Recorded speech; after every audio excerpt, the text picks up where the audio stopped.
Assalamualaikum warahmatullahi wabarakatuh.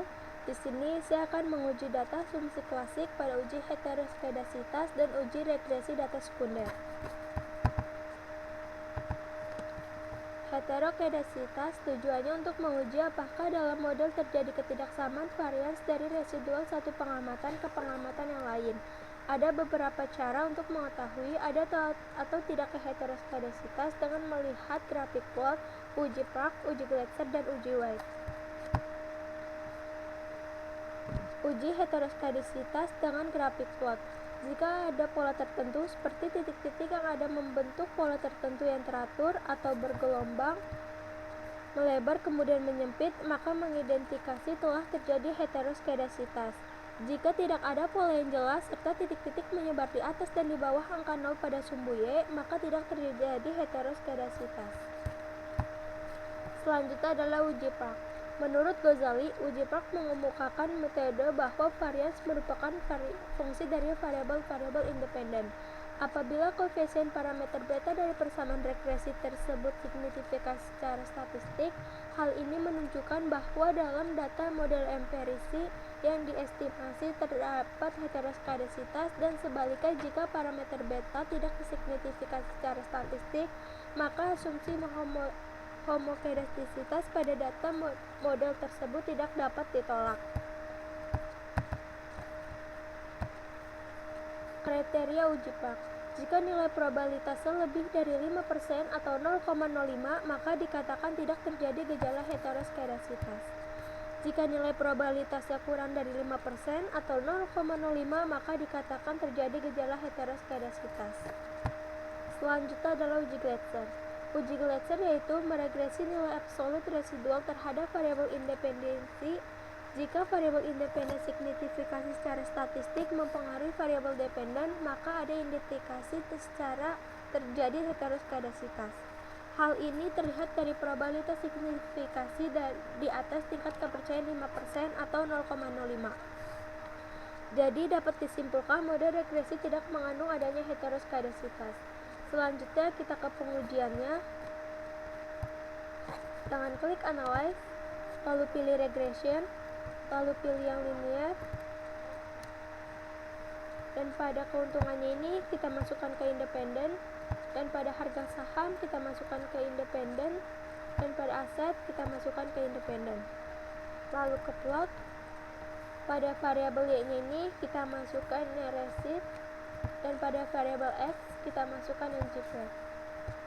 Lalu klik continue, lalu OK.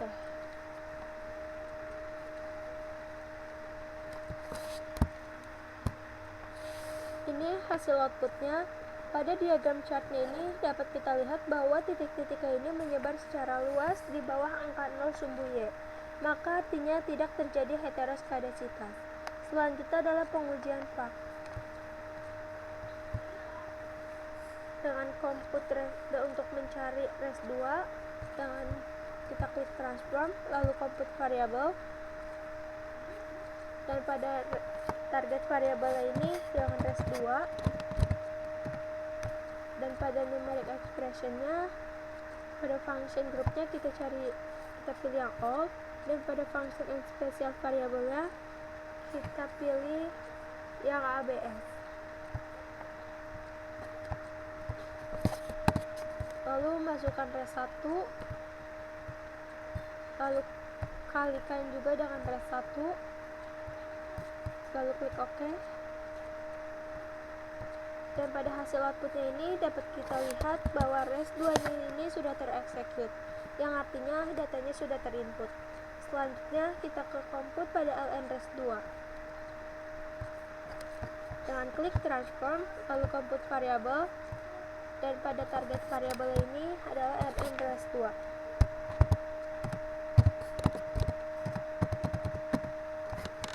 Dan pada numeric expressionnya kita masukkan yang ln,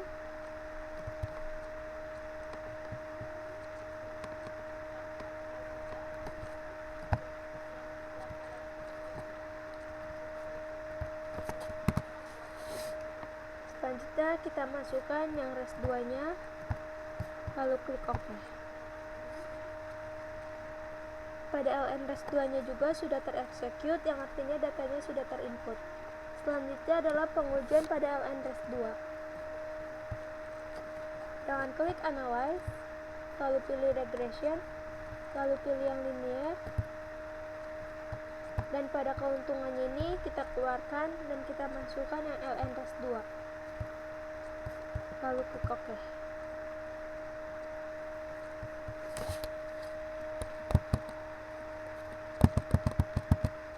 Ini hasil outputnya pada table coefficientnya pada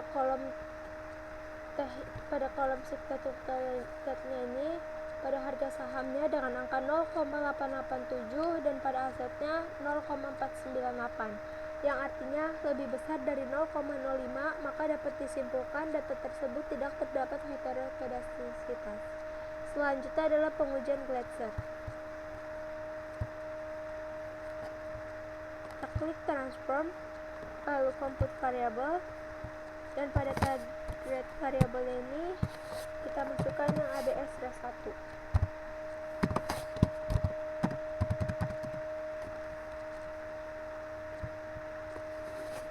Dan pada numeric expression-nya kita masukkan juga yang ABS.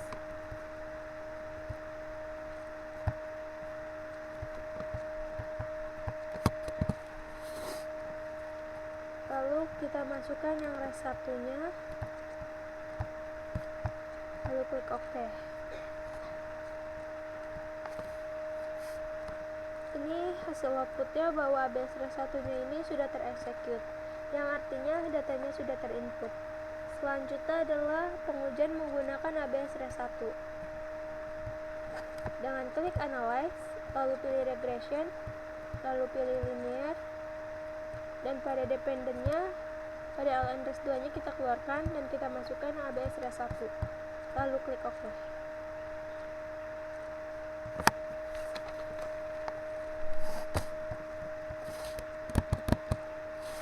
Pada table coefficientnya ini dapat kita lihat dengan nilai sekuternya pada harga sahamnya adalah 0,880 dan pada asetnya 0,491, yang artinya lebih besar dari 0,05, maka dapat disimpulkan data tersebut tidak terjadi heterokedastisitas. Selanjutnya adalah pengujian dengan regresi.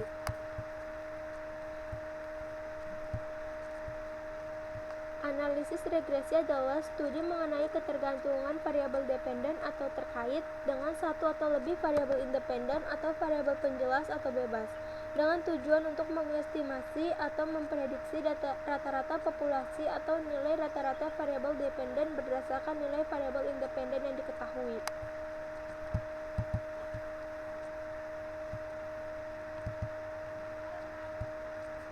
Dengan menggunakan uji T, dengan kriterianya adalah F hitung lebih besar daripada F table atau nilai probabilitas signifikasinya lebih dari 0,05.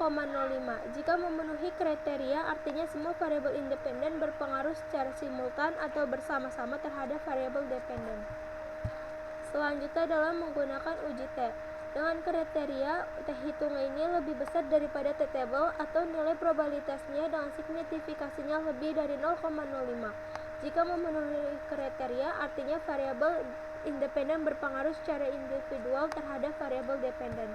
Selanjutnya kita ke pengujiannya dengan menggunakan uji T hitung.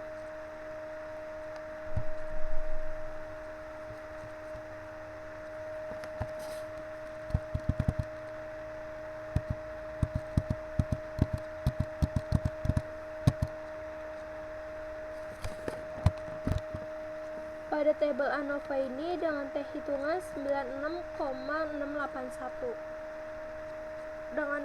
Untuk mencari nilai F table dengan rumusan K titik koma N dikurang K. K adalah variabel independen yang terdiri dari dua, yaitu harga saham dan aset. Dan N adalah jumlah sampel yang digunakan. Jumlah sampel yang digunakan pada pengujian ini adalah 10. Maka artinya N dikurang K adalah 10 dikurang 2 sama dengan 8. Selanjutnya kita ke F table ya.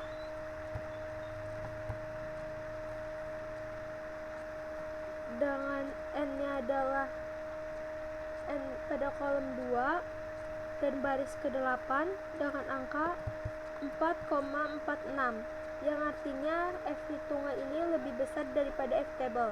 Maka artinya variabel independen berpengaruh secara simultan pada variabel dependen. Selanjutnya adalah pengujian menggunakan uji T.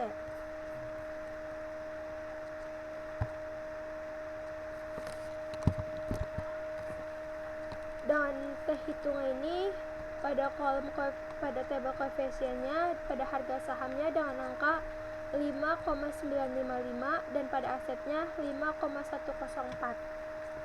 Selanjutnya kita menggunakan perumusan dengan alfa dibagi 2 titik koma df residual. Alfanya adalah 0,05 dibagi 2 sama dengan 0,025 dengan df residualnya ini adalah 7. Selanjutnya kita ke table ya.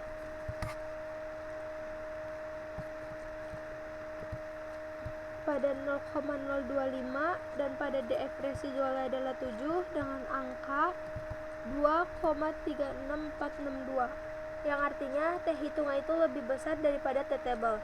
Maka dapat disimpulkan variabel independennya ini berpengaruh pada variabel dependen. Sekian dari video saya, kurang lebihnya mohon maaf. Wassalamualaikum warahmatullahi wabarakatuh.